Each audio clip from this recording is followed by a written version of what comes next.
52 ভাষা আন্দোলনে ছাত্র শ্রমিক জনতা রাজপথে রক্ত দিয়েছিল, 71-এ দিয়েছে, 90-এ দিয়েছে, 18-এ দিয়েছে, 24-এ দিয়েছে। গণহত্যার বিচার কোথায়? প্রতিবার নতুন রাষ্ট্র আসে, নতুন সরকার আসে, নতুন নেতা আসে, তাহলে যারা রক্ত দিল, যাদের রক্তের উপর পাড়া দিয়ে এই নেতারা গদিতে বসলো, সেই রক্তের বিচার কোথায়? তাই আজ শ্রমিক জনতার এই দাবির সাথে বৈষম্য বিরোধী ছাত্র আন্দোলন তার সংহতি জানাচ্ছে। ছাত্রদের সাফল্যের এক গোষ্ঠী তাহারাই সুফল ভোগ করতে চায়।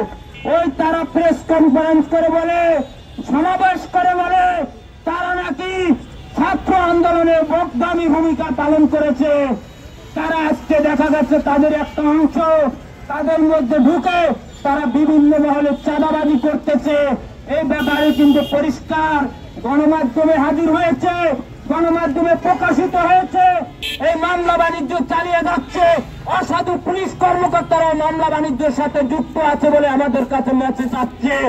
আমরা এই ছাত্র শ্রমিক জনতা গণ অভ্যুত্থান আমরা কিন্তু বিফলে যেতে দেব না।